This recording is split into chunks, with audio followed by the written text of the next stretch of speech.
Dans une grande ville africaine vivait un homme de 41 ans nommé Abdou. Célibataire et sans enfant, Abdou était le fils unique de sa mère, Chloé. Orphelin de père depuis 3 ans, il avait pris la responsabilité de veiller sur sa mère, qui vivait seule dans le village familial. En décembre dernier, Chloé avait décidé de venir passer les fêtes de fin d'année chez Abdou, en ville, cherchant un peu de réconfort et de compagnie. Abdou et sa mère avaient toujours une relation étroite et respectueuse. Ils se comprenaient et se soutenaient mutuellement. Cependant, un événement tragique allait bouleverser leur vie à jamais. Un soir, Abdou, sa mère et la petite amie d'Abdou, Mariam, décidèrent de sortir pour prendre un verre et célébrer la fin de l'année. Ce qui devait être une soirée de plaisir et de détente se transforma en cauchemar. Ils buvaient plus que de raison et bientôt, tous furent ivres. Mariam, bien que légèrement moins affectée, réussit à les ramener chez Abdou avec le véhicule de son père. À leur arrivée à l'appartement, Mariam aida Abdou et sa mère à s'installer dans le salon où ils tombèrent, bien sûr, de sommeil. Cependant, sous l'effet de l'alcool, un événement tragique se produit cette nuit-là. La mère et Abdou, inconscients de leurs actions, eurent des rapports intimes sous l'effet de l'alcool. Le lendemain matin, Mariam vint vérifier comment ils allaient. Elle découvrit une scène choquante. Abdou et sa mère nus, allongés l'un contre l'autre sur la moquette du salon. Horrifiée, elle réveilla Abdou qui comprit rapidement l'ampleur de ce qui s'était passé. Sa mère, encore sous le choc de la veille, se leva également, une expression de confusion et de honte sur son visage. Mariam, incapable de supporter ce qu'elle venait de voir, quitta Abdou immédiatement.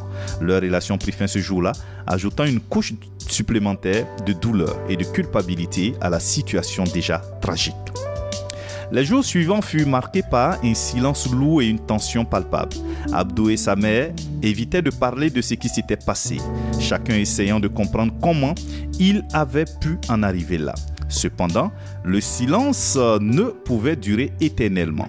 En février, Chloé, la mère d'Abdou, annonça à son fils une nouvelle bouleversante. Elle était enceinte et l'enfant était de lui. Abdou sentit le sol se dérober sous ses pieds. Comment une telle chose avait-elle pu arriver? La culpabilité, la honte et la peur l'envahissaient. Il savait que cette situation devait rester secrète. Mais comment gérer cette réalité insoutenable? Chloé, malgré la honte, décida de rester en ville avec Abdou. Elle justifiait cette décision en disant qu'elle avait besoin de soins médicaux appropriés pour sa grossesse. Cependant, elle commença à forcer Abdou à avoir des rapports intimes avec elle, prétendant que cela fortifiait le fœtus. Abdou, bien qu'écœuré par cette situation, se trouvait incapable de refuser les demandes insistantes de sa mère. Le quartier où il vivait commença à soupçonner quelque chose de louche. Les regards curieux et les chuchotements étaient omniprésents. Abdou sentait la pression monter, craignant que la vérité n'éclate et ne détruise ce qui restait de sa vie. Un jour, alors qu'Abdou rentrait du travail, il trouva une lettre glissée sous sa porte. L'enveloppe était simple, sans adresse ni signature. En ouvrant la lettre, il découvrit un message anonyme. « Nous savons ce qui se passe. Si tu ne veux pas que tout le monde le sache, rencontre-moi demain à minuit près du Vieux-Pont. » Abdou sentit son cœur s'emballer. Qui pouvait bien savoir? Et que voulait cette personne? La panique le submergea. Et il savait qu'il devait aller à ce rendez-vous, mais la peur de ce qu'il pourrait découvrir le paralysait. Et il passa la nuit en proie à l'angoisse, incapable de trouver le sommeil. Le lendemain, toute la journée, il fut distrait, son esprit hanté par le message anonyme. Enfin, à minuit, il se dirigea vers le Vieux-Pont, ses pas lourds de crainte et d'appréhension. Là, sous la lumière pâle de la lune, une silhouette se tenait, l'attendant.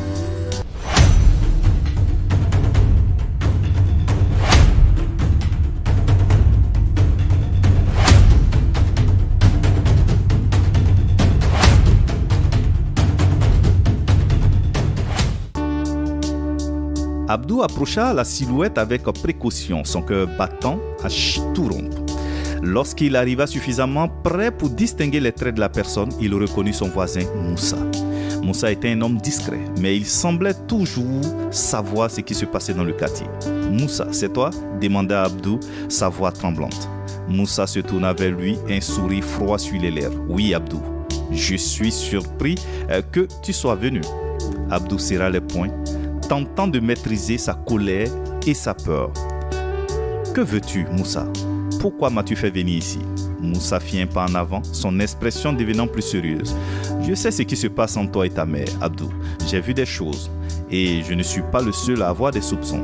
Le sang d'Abdou se glaça. Que veux-tu dire? Moussa le fixa droit dans les yeux. Si tu ne veux pas que tout le quartier découvre ton secret, tu vas devoir me donner ce que je demande. Abdou sentit une vague de désespoir l'envahir. Que veux-tu, Moussa? Moussa sourit de nouveau, cette fois avec une lueur de malice dans les yeux. De l'argent, Abdou, beaucoup d'argent. Sinon, je dirai à tout le monde ce qui se passe. Abdou sentit la colère monter en lui, mais il savait qu'il était pris au piège. Combien veux-tu? Moussa semblant réfléchir un moment. Je veux 1 500 000 francs. Et tu as 1 semaine pour les rassembler. Sinon, tout le monde saura ce qui se passe chez toi. Abdou acquiesça, sentant le poids du chantage s'abattre sur ses épaules. Très bien, je te donnerai l'argent, mais tu dois jurer de ne rien dire à personne. Moussa hocha la tête. Jure le suis ta vie. Abdou soupira, sentant le désespoir l'envahir. Je le jure. Les jours suivants furent un véritable calvaire pour Abdou. Il devait trouver l'argent rapidement tout en essayant de maintenir une façade normale. Chloé, sa mère, remarqua son agitation et le pressa de questions, mais il évita de lui révéler la vérité. Il ne voulait pas l'inquiéter davantage, surtout dans son état. Abdou fit tout ce qu'il pouvait pour rassembler l'argent. Il emprunta à des amis, vendit des objets de valeur et économisa chaque centime qu'il pouvait. Finalement, il parvint à réunir la somme demandée par Moussa. Il se rendit au lieu du rendez-vous convenu, espérant que cela mettrait fin au cauchemar. Lorsque Moussa arriva, Abdou lui tendit l'argent, la mâchoire serrée. Voilà maintenant, tu dois tenir ta promesse. Moussa prit l'argent avec un sourire satisfait. Ne t'inquiète pas, Abdou. Ton secret est en sécurité avec moi. Abdou rentra chez lui, épuisé mais soulagé. Cependant, il savait que ce n'était qu'une solution temporaire. Le poids de son secret continuait à peser lourdement sur ses épaules et il ne pouvait s'empêcher de craindre que d'autres découvrent la vérité. Quelques semaines plus tard, alors qu'il rentrait chez lui après une longue journée de travail, Abdou trouva sa mère assise dans le salon, l'air troublé. « Maman, que se passe-t-il » demanda-t-il inquiet. Chloé leva les yeux vers lui, les larmes aux yeux. « Abdou, il faut qu'on parle. » Les gens commencent à poser des questions. Ils se demandent pourquoi je suis enceinte et qui est le père. Je ne veux plus supporter cette pression. Abdou sentit une vague de panique l'envahir. « Maman, nous devons rester forts. Nous ne pouvons pas laisser les gens découvrir la vérité. » Chloé secoua la tête. « Je sais, mon fils, mais je ne sais pas combien de temps je pourrai continuer ainsi. » Abdou serra sa mère dans ses bras, tentant de la réconforter. « Nous trouverons un moyen de nous en sortir, maman. Je te le promets. » Cependant, il savait que le temps jouait contre eux. Chaque jour qui passait augmentait les risques que leur secret soit découvert. Il devrait trouver une solution et rapidement. Un soir, alors qu'Abdou se préparait à se coucher, il reçut un appel inattendu. « Abdou, c'est Mariam. Il faut que je te parle. » Abdou sentit son cœur s'emballer. « Mariam, pourquoi tu m'appelles maintenant ?» Mariam hésita un instant avant de répondre. « J'ai découvert quelque chose qui pourrait tout changer. Je dois te voir. » Le suspense était insoutenable. Qu'avait découvert Mariam et comment cela pourrait-il les aider à sortir de cette situation désespérée?